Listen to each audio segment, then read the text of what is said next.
On s'est trompé pendant très longtemps. Pendant très longtemps, nous avions cru que les grandes priorités n'étaient que le paludisme, le sida, les maladies infectieuses. Et on s'est aperçu avec le temps que bien sûr le sida a reculé, le paludisme a reculé, mais que le cancer et les maladies non transmissibles étaient devenus alors de très graves problèmes de santé.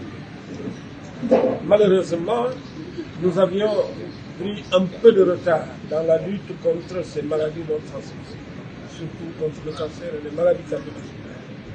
Et donc, du coup, il a fallu mettre les bouchées doubles, aussi bien en termes de stratégie que en termes de réalisation. Il y avait 4 grands cancers comme problème.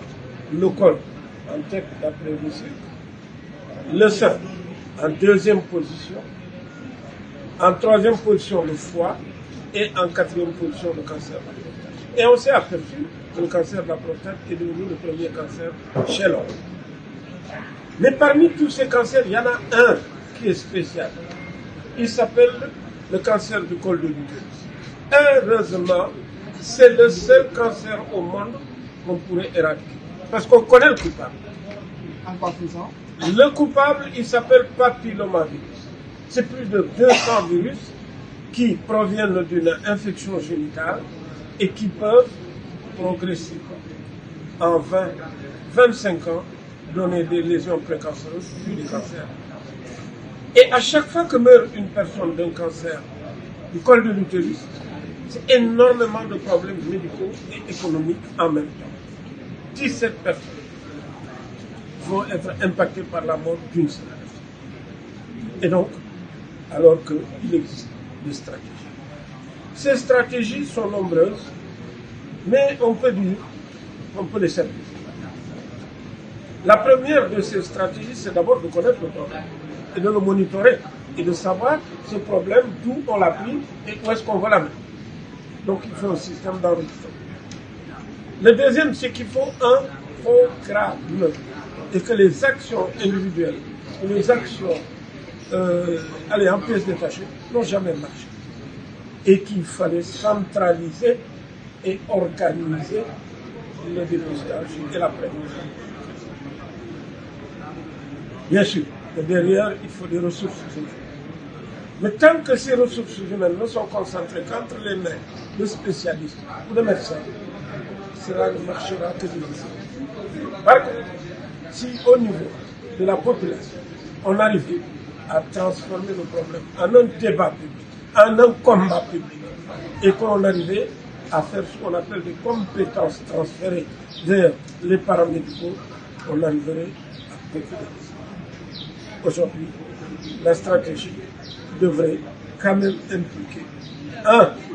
La prévention vaccinale, 2. Le dépistage, mais surtout 3. Le traitement du Covid.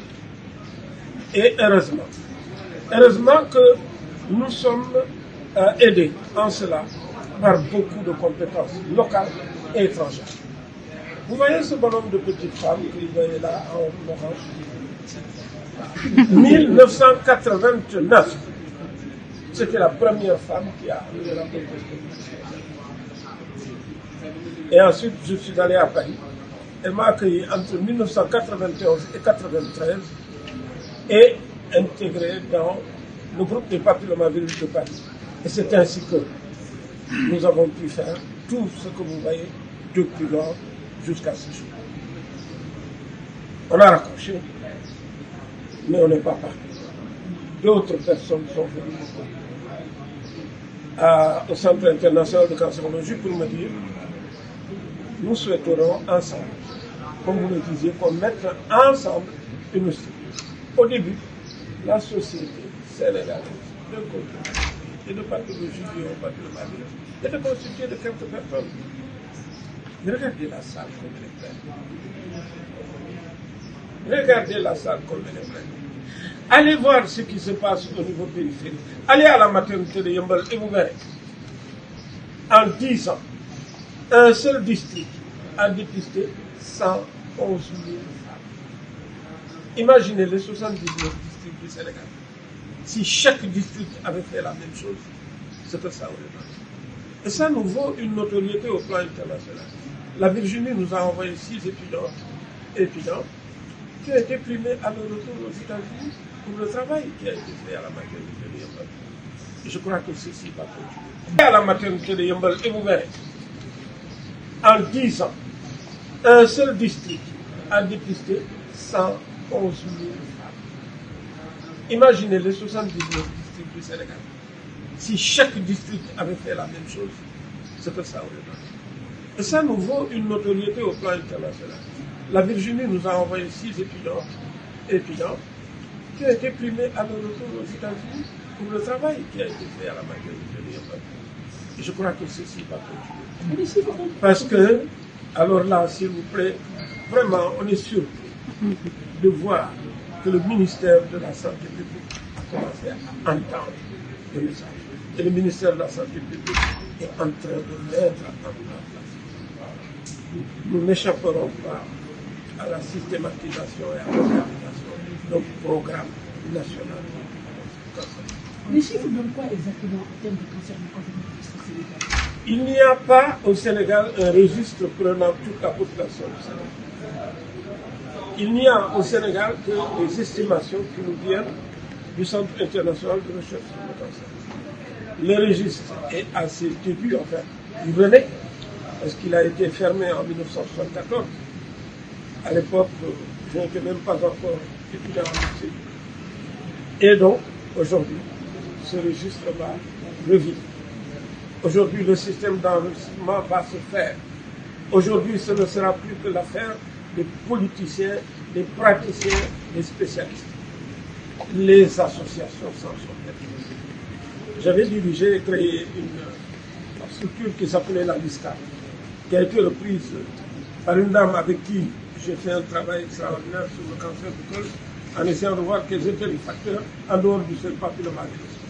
C'est Fatma Kenoun, et qui avait fait un travail extraordinaire. C'est une des premières que nous avions formé également en cours.